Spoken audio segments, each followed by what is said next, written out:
Hit play. Sorry. So we're on our Okay. recording. Okay. They got it. Yes, Go. we're recording. Okay.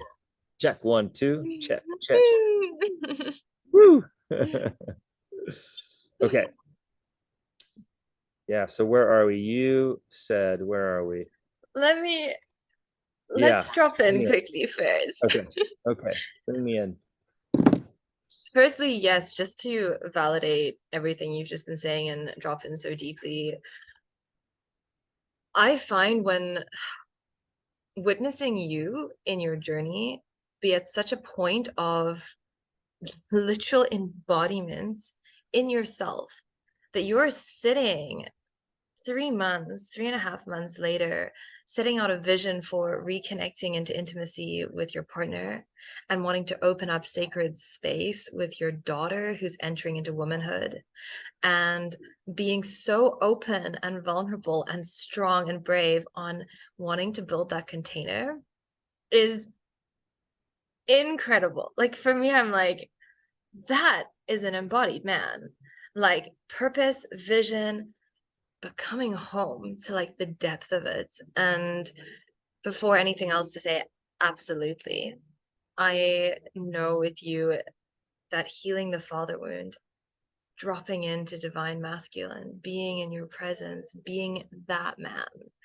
It's always my favorite because men know what that man is. And becoming, unbecoming so that you remember you are that man, and then learning ways to relate and communicate and understand and work with the feminine, and also feeling it in yourself and your own journey, and constantly coming back into like, if you don't understand it out there, let's bring it in here, let's be here, let's drop in, and then from a place of presence, let's enter into the world, let's direct that energy, let's begin to really consciously use this energy.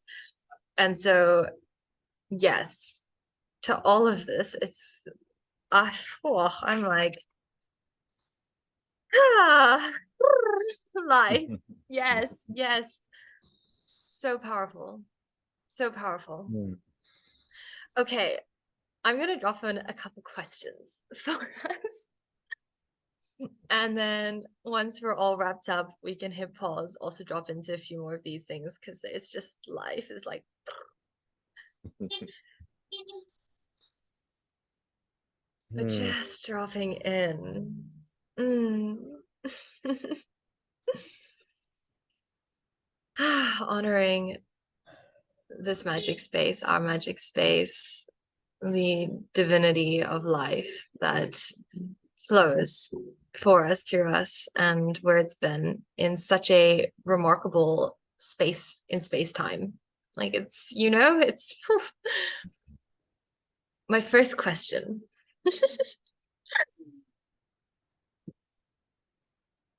I want you to drop back to where you were before we met and began working together. Just remembering your energy, your embodiment, your purpose, how you were feeling, where you were at. And I would love you to share a little bit on where you were pre-SEM. Hmm.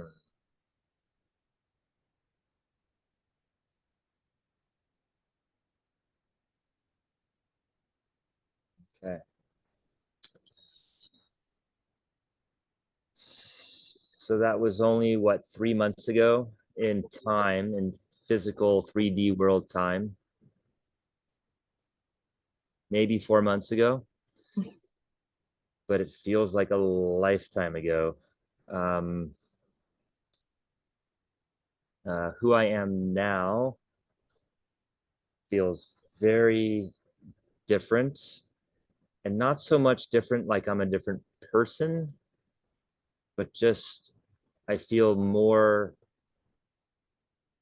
myself, my true self, more of who I've known I am throughout most of my life, even back to childhood.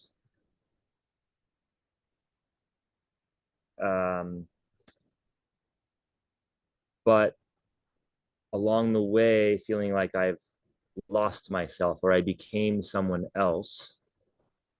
And now I'm stepping back into my authentic self. And I get reminded of that when I'm seen by my lifelong partner, Sarah, and she says she can see me, or she even, I can feel, I know she can see me. Or Emma, when you can see me, when you either say that you can see me or you give me a look or a sound where I can tell that you can see me. Um, so I just first want to say it feels a lot longer than 4 months, but but I also see I still have work to do, and I'm and there's a path and there's a vision of as to where we're going with this, where I'm going with this. 4 months ago, that person was uh, defensive, self-righteous, quite critical, self-critical, a bit unworthy, but also in a very tricky way, I felt that I was the opposite of all those things, that I was humble and I was sweet and I was loving and I was kind and I was not defensive at all and I was easygoing. And it's amazing how the mind can play tricks. And I think that's sort of how I got lost, is I think that in my mind, I was all the things that I know I am and that I know I can be, but clouded by thoughts, programs, ways of thinking, patterns of relating to my wife or patterns of relating to my son, Henry. Um, I was pretty defensive, very angry, very Mm. angry, but not admitting I was angry, just pretending like I wasn't. Um, not able to laugh at myself, taking Mm. myself pretty seriously. Mm. Um, yeah, that's where I came from, a place of uh, self-pity, unworthiness, anger, lots of anger, um, and kind of kind of blindfolded or blindfolded, kind of blind. Like I Join was SEM. blindfolded. Yeah. got, I got SEM on the mind. um, yeah, just couldn't see what was right in front of me.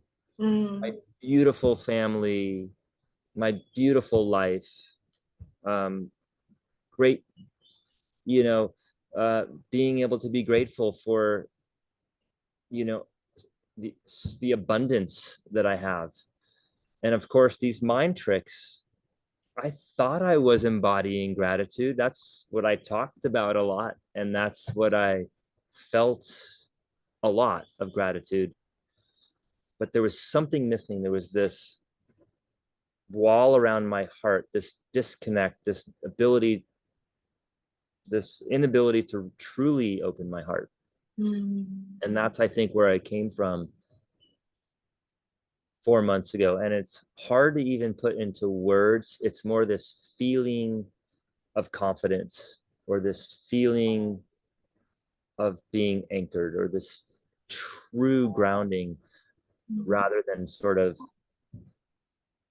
you know, like I did my meditations, I did my yoga, I thought I was doing these things, I was practicing, but it was really different back then. Yeah, I've come a long way since The then. most amazing journey ever. And Yeah. wow, witnessing it, I'm like, oh, I want us to take like there and bring you here now and just be like, the magic, the magic. Well, And what he I was want to drop cute. in, He he's yeah, great. He's amazing. he was he was super cute. He was super fun to be with until he got angry. Until the Mm, angry water buffalo came out, and then you didn't want to be around him. You know, my yeah. kids knew that the angry water buffalo was here. My wife knew he was here, and yeah, it Oh. was yeah. So coming from fear and anger and self-pity and yes. Anyways, sorry, I interrupted. You want to drop in? One of the big things we go through in SEM is learning how to channel anger, learning how to use sacred rage, learning to understand emotional scales, learning how to really alchemize and energetically release, be seen, be known. And this is one of the practices that I know we've gone through and you've just incredibly embodied in your journey and shifted so much in your mindset with anger and also knowing it's there and it's valid and it's okay and you can actually scream and release and be seen and it's safe, it's okay to go there over all the years of your life where maybe it hadn't been. And from this, from what we've been doing, all the different things we've done, a question I have is what do you feel is the biggest shift that is taking place for you in your business, in your marriage, in your personal life? What do you feel are like the shifts after beginning to embody and go through these processes and these healings for you now? Hmm.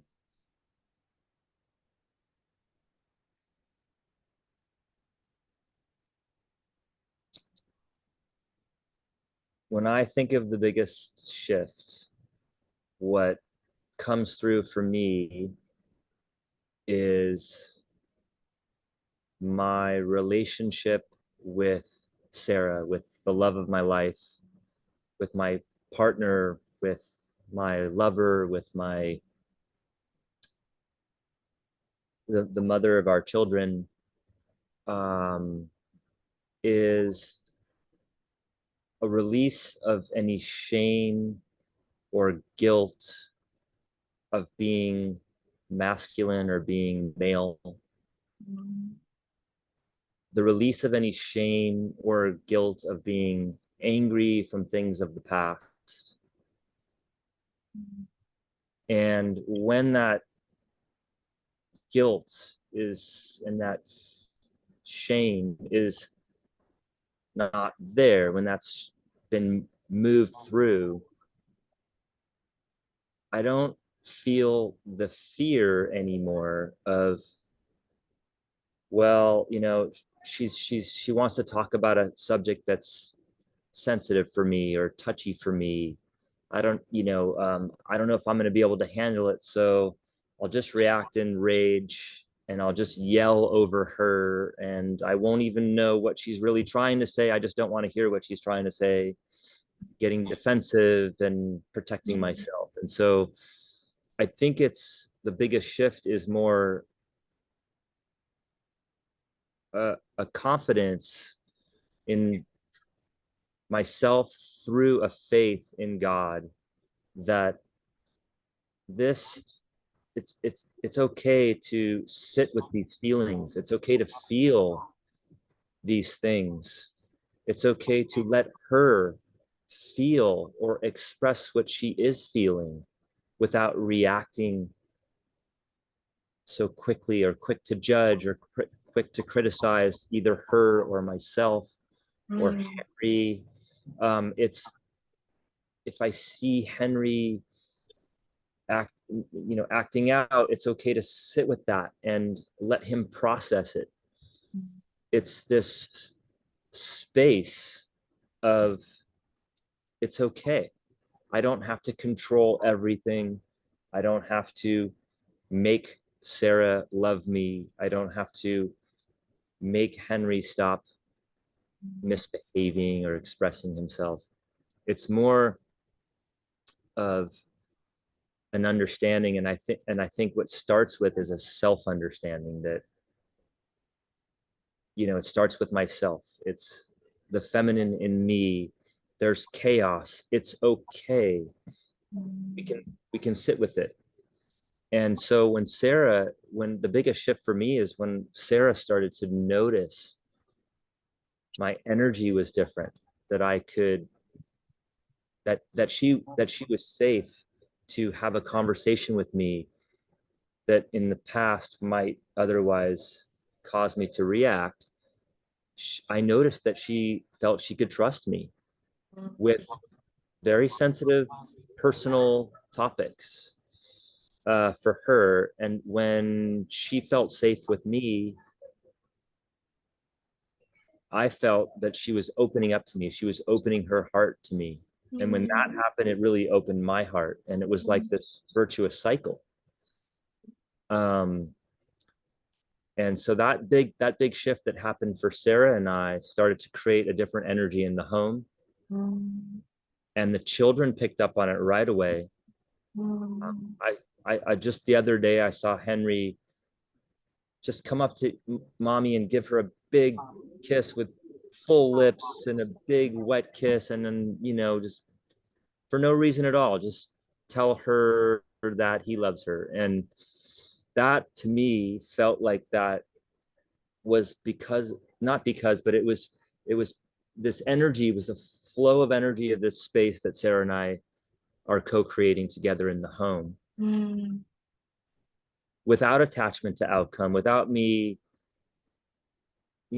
saying, well, what does that mean now, Sarah? Are we back together again? Or are you going to love me again? Or it's really not about the outcome. It's more in the moment of really loving myself and knowing how to love myself, and then practicing that with another. Like Sarah now knows that I really deeply do love her, not just to get her to love me back, but more genuinely deeply honoring her and loving her. And when that feeling comes through in the house, it just changes everything. We enjoy being in the kitchen together. We don't care if we bump into each other anymore.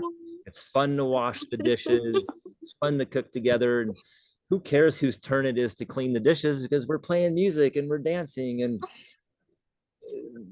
those things, that energy is something that is created together. It's not, you're not entitled to that relationship. You don't expect that. It's more a space that we create together through, loving each other in an authentic way, and starting with ourselves. So it's a big shift that has an impact on Sarah and I at the, first, I think myself and Sarah and I at the core. It radiates out to the family, and it ripples out to friendships. Um, it ripples out to work. In my career, I have relationships with people at the office that I'm not even able to be in person with. We're just over Zoom, and we may have to have a difficult conversation at work, but we're able to give each other feedback without reacting. We're able to focus on solving fundamental business problems without insulting each other or speaking condescendingly to each other. And it just creates an abundance of love and space and openness for just being human and laughing at each other when we do stupid things. It's a completely different way of living. Yes. Yeah. Yes.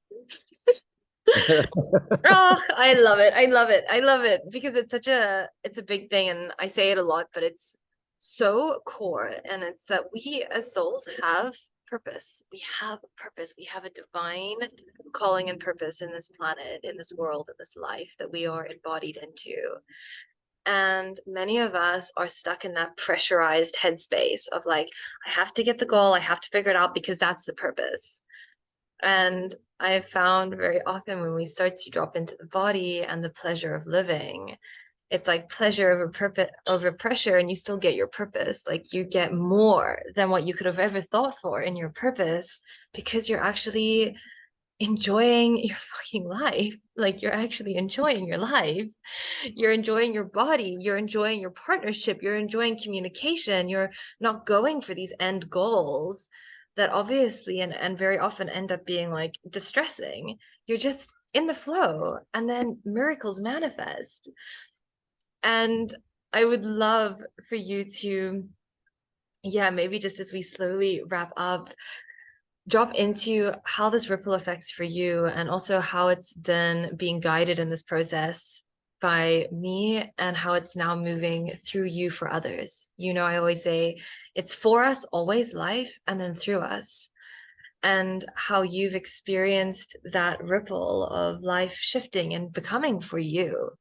And then through you and through the container, how that's really flowing in your journey.